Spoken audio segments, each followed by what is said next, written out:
They roamed the planet for longer than modern man. Neanderthals. Neanderthals were superb survivors, but then suddenly they vanished. For centuries, no one could explain why the Neanderthals vanished. They were strong, intelligent, and built to survive the Ice Age. Yet 40,000 years ago, they disappeared without a trace. Archaeologists searched their caves and studied their bones, but the answer never came. Recent archaeological finds in England and France have helped researchers find out more about these early inhabitants of Eurasia. Then, DNA technology exposed what the Earth had been hiding, and the truth rewrote everything we thought we knew about their extinction, the quietest extinction. For more than 300,000 years, the Neanderthals thrived across Europe and Western Asia. They hunted mammoths and bison, built shelters from stone and animal hides, and endured temperatures that would freeze most humans today. Evidence suggests they cared for the sick and elderly. Their species lasted far longer than ours has so far, adapting through countless ice ages and natural disasters. Then, around 40,000 years ago, they disappeared. Traces of their lives remain across continents, but each discovery ends the same way, in silence. From Spain to Siberia, archaeologists have found the remains of their daily lives: fire pits filled with ash, stone blades shaped with care, and footprints of children hardened in ancient mud. In some caves, they found bodies placed in shallow graves and dusted with pigment, evidence that Neanderthals might have understood death and memory. These finds revealed that they were not primitive beings hiding in caves, but human-like people with emotion and intelligence. Still, every site tells the same story. The fires went out, the tools were abandoned, the people were gone. The puzzle has frustrated generations of researchers. According to several reports, early archaeologists called the search a hunt for ghosts. They saw Neanderthals as a vanished version of ourselves, people who shared nearly everything with us, from brain size to hand structure, yet somehow failed to survive the final stretch of prehistory. It felt personal, as if humanity had lost a branch of its own family tree and could not explain how or why. Even today, some researchers describe an eerie silence when they enter a Neanderthal cave, as though the people who lived there had simply stepped out and never came back. As excavations expanded, the same strange pattern kept appearing. Settlements across Europe, the Middle East, and Central Asia ended abruptly.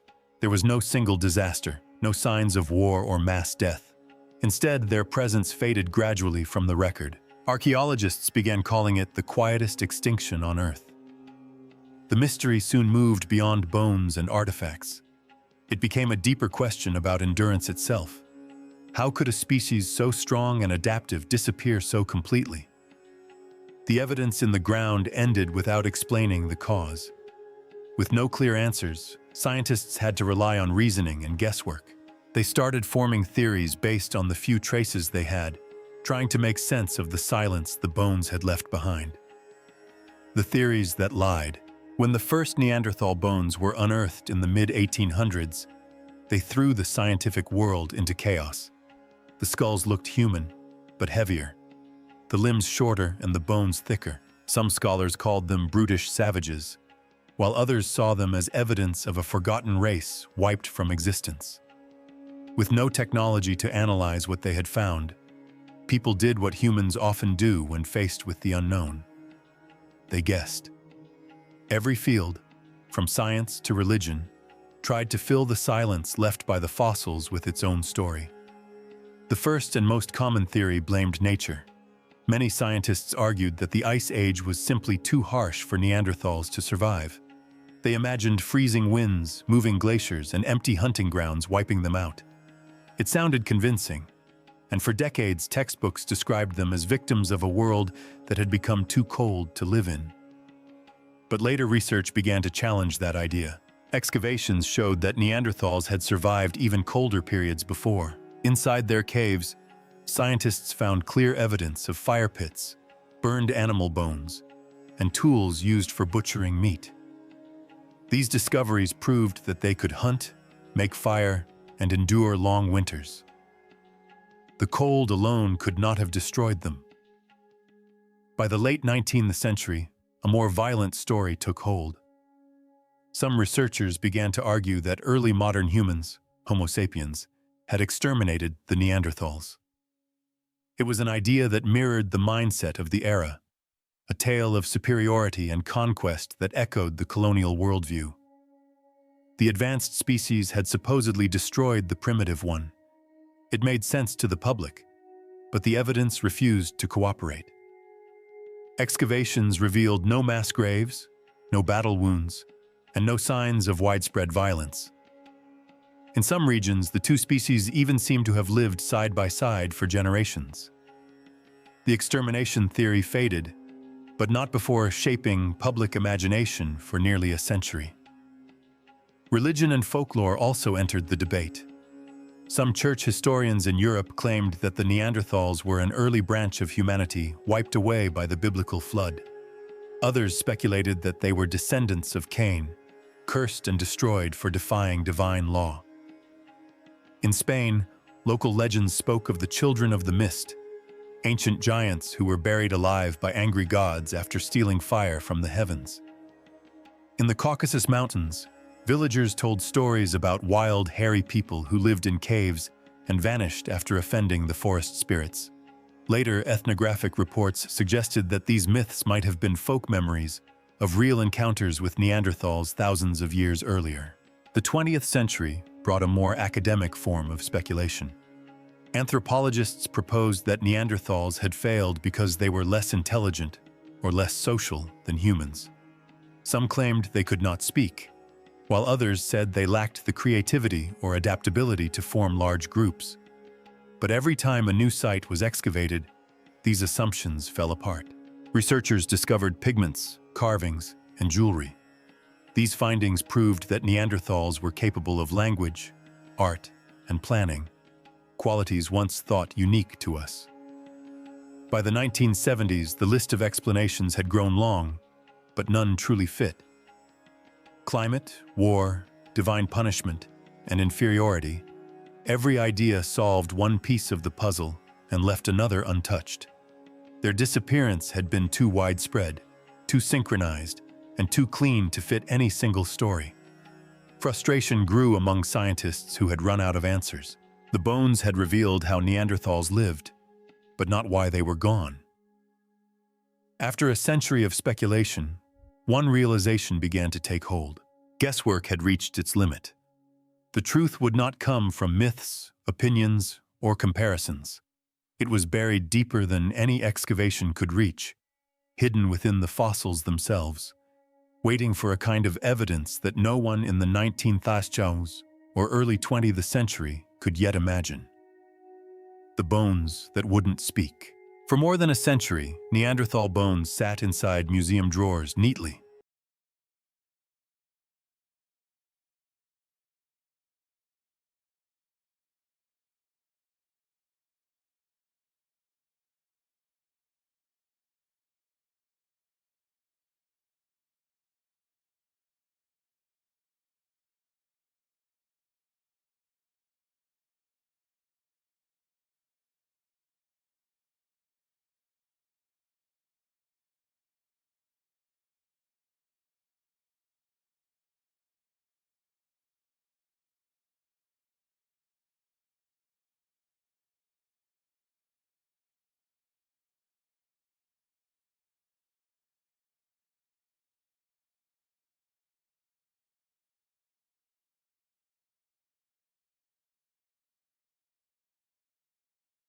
Labeled but silent.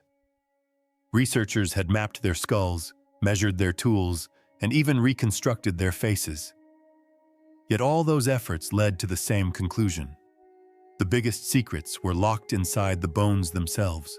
According to early reports, many scientists suspected that the answer to their disappearance was hidden at the molecular level, but the tools to uncover it simply did not exist. In the 1980s, a few daring geneticists tried to break that barrier. They attempted to extract DNA from the ancient fossils, hoping that chemical traces of Neanderthal life still lingered within. Every attempt failed. The samples were too degraded and too contaminated. Modern human DNA from the scientists' own skin or breath mixed with the samples, overpowering the fragile traces they were trying to isolate. By the time the results came back, there was no way to tell which fragments were Neanderthal and which were modern. Some laboratories stopped trying altogether, calling it a hopeless pursuit. The challenge went beyond contamination. Ancient DNA is fragile. It begins to decay soon after death, and heat, moisture, and bacteria speed up that process. By the time scientists examined the fossils, only a few microscopic fragments were left, and most of those belonged to microbes that had lived inside the bones for thousands of years. Less than 1% of what remained was authentic Neanderthal DNA. Even when small pieces were recovered, the sequencing machines of the time could not read them. They required long, complete strands, not the broken scraps that age had left behind. Frustration grew across the field. Many experts declared that ancient DNA could not survive more than 10,000 years. Some accused others of chasing fantasies. It seemed as though the molecular story of the Neanderthals would stay buried forever. But at the start of the 2000s, a small team in Germany refused to accept defeat. Under the leadership of Swedish scientist Svante Pääbo, the Max Planck Institute for Evolutionary Anthropology built a new kind of laboratory, the code beneath the dust. When scientists finally succeeded in extracting Neanderthal DNA, the achievement did not come easily or quickly. It was the result of years of work carried out inside one of the most sterile environments on Earth. In Leipzig, Germany, at the Max Planck Institute for Evolutionary Anthropology, Svante Pääbo and his team built laboratories sealed tighter than hospital wards. According to reports, every inch of the room was designed to block out modern contamination. The air was filtered, the walls were sterilized, and the scientists entered in full bodysuits with masks and gloves. Even a single human hair could destroy a sample. The team treated each fragment of bone as if it were a priceless artifact, because in truth, it was. Inside this laboratory, the work followed a strict, delicate rhythm. Researchers carefully removed small pieces from Neanderthal fossils and ground them into fine powder.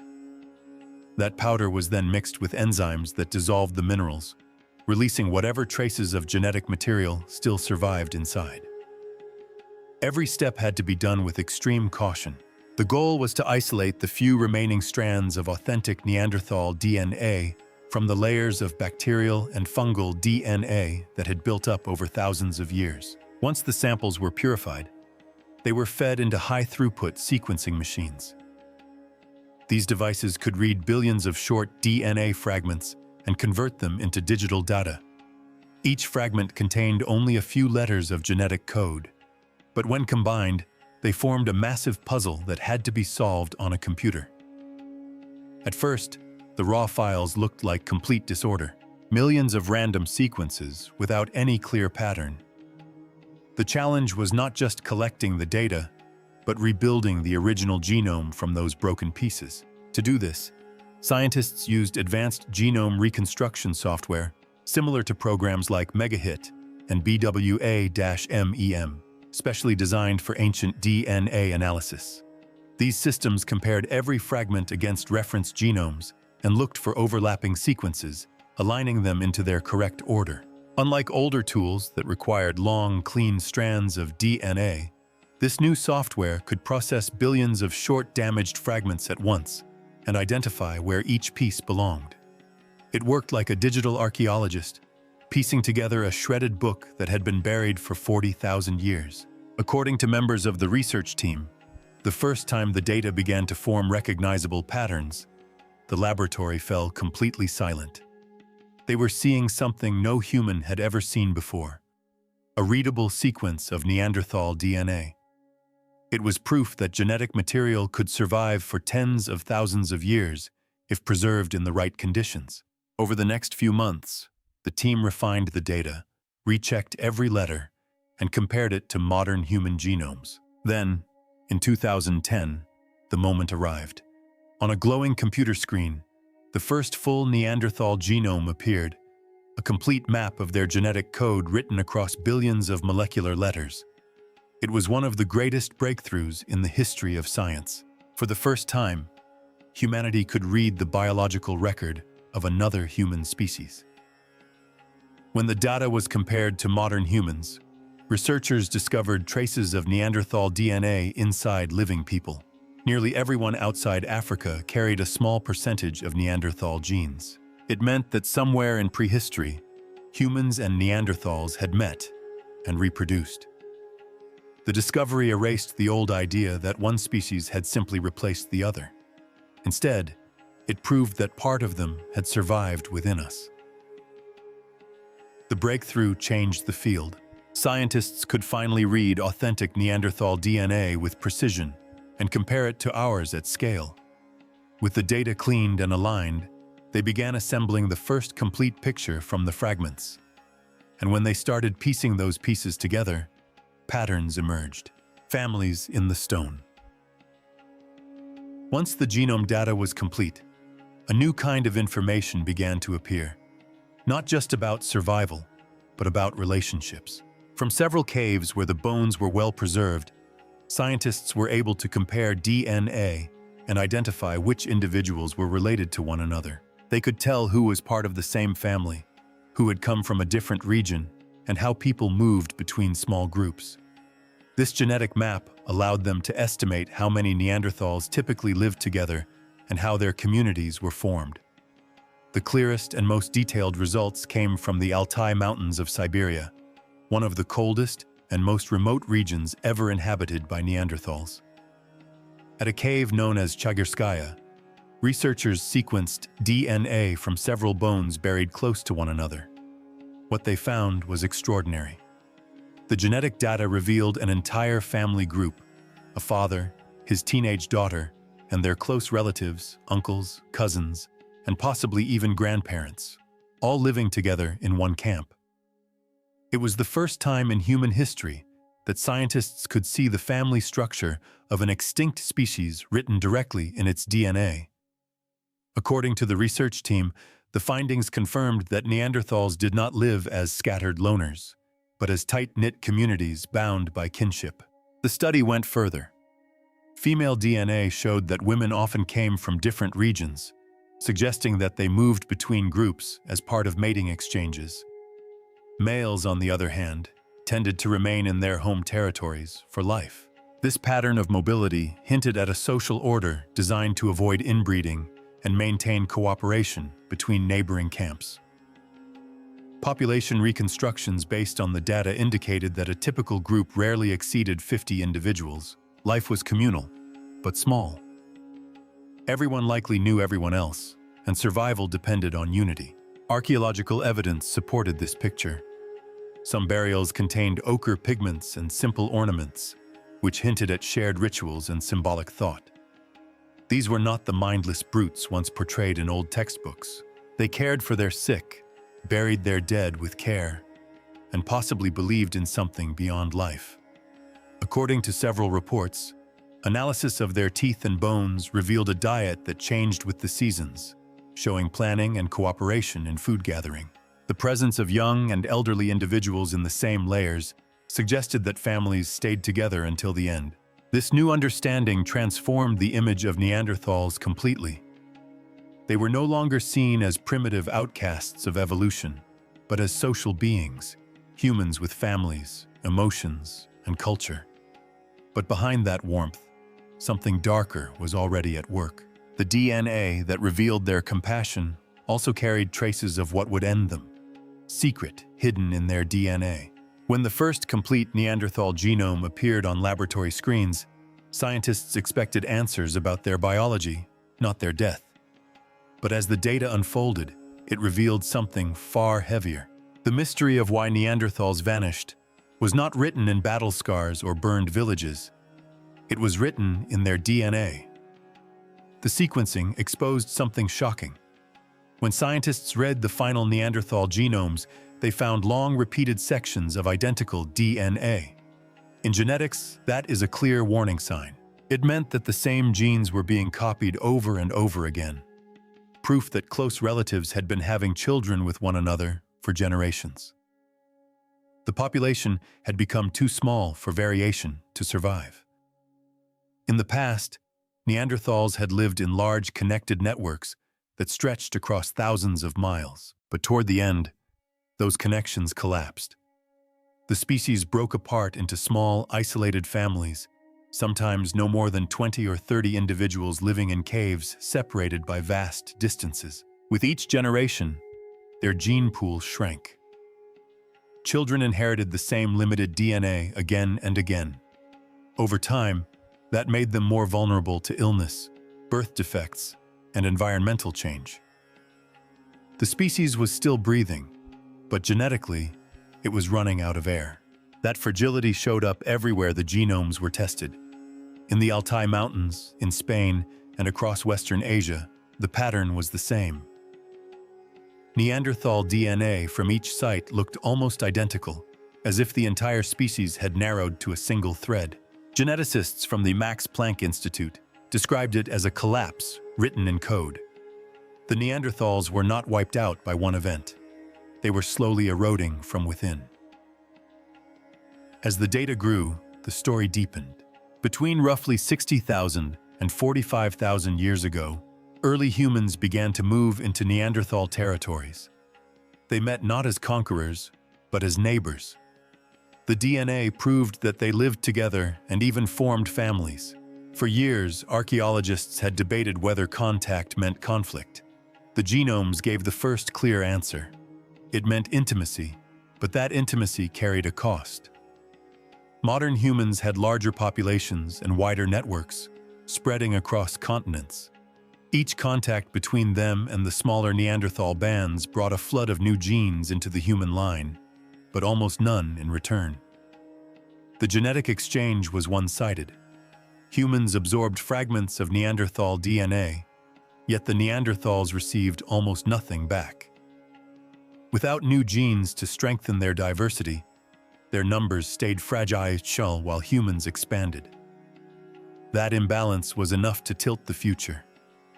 Small populations cannot afford mistakes. A poor hunting season, a bad winter, or a few deaths in childbirth could destroy a lineage. The DNA revealed exactly that. Across multiple genomes, scientists found evidence of shrinking family trees, generations repeating the same inherited weaknesses, and entire groups disappearing without leaving descendants. In the simplest terms, the Neanderthals were running out of people. Then, scientists found something even stranger. Inside Neanderthal DNA were fragments from ancient viruses, the genetic remains of old infections. The same viral traces appeared in early human DNA, suggesting that a pathogen had passed between both species. Some researchers believe that disease spread faster among the smaller Neanderthal groups, wiping out families that had no immunity, while humans survived it. What emerged from the genetic evidence was not a story of war or weakness, but of slow suffocation, a biological trap that tightened over thousands of years. The Neanderthals endured longer than any human civilization has lasted, yet their world was built on fragile numbers. Every generation lost more genetic strength until there was nothing left to carry forward. By the time the last camps went silent, the Neanderthals were already part of us. Their DNA had merged with ours, living on as fragments in the modern human genome. It was both an ending and an inheritance, a record of a species that vanished through connection, not conflict. The final revelation was as tragic as it was humbling. Neanderthals did not die out because they were simple or weak. They vanished because they were few. Their downfall was not one event, but a slow genetic countdown that no one could stop. And in the end, the same DNA that ended them ensured that they would never be completely gone. The legacy in our cells, when the last small camps of Neanderthals disappeared from the map, their story did not end. Their DNA moved forward inside the growing human populations of Eurasia. Genetic surveys show that most people outside Africa carry a small share of Neanderthal ancestry, often between 1% and 2%. That fraction may seem minor, but it is active. It influences how our bodies respond to the world. Researchers have identified Neanderthal variants that help our skin and immune system recognize threats. Some studies report that these variants strengthen defenses against certain viruses. Other work links different Neanderthal segments to higher risk for allergies, blood clotting problems, or severe respiratory reactions. According to several geneticists, this mixed legacy fits the history we now see. Contact between the two species brought both useful defenses and hidden costs. The medical impact reaches into the present day. During recent viral outbreaks, teams compared patient genomes and found clusters of Neanderthal DNA among people with strong inflammatory responses. Some groups believe these patterns point to ancient immune settings that were once helpful in Ice Age environments, but can overreact in modern settings. The same inheritance that protected our ancestors in cold valleys may contribute to dangerous inflammation in crowded cities. These are correlations, not final verdicts, but they show how the past still shapes our health. Which leaves a hard question for us now. If a human species as resilient as Neanderthals could be erased by contact in small numbers, what does that reveal about the fragility of our own future? Your turn. Should we treat this shared DNA mainly as a gift that helped humans adapt, or as a warning that the same connections that save us can also harm us? Tell me what you think in the comments, and share which part of the Neanderthal legacy you believe we should study first. Thanks for watching. See you in the next one.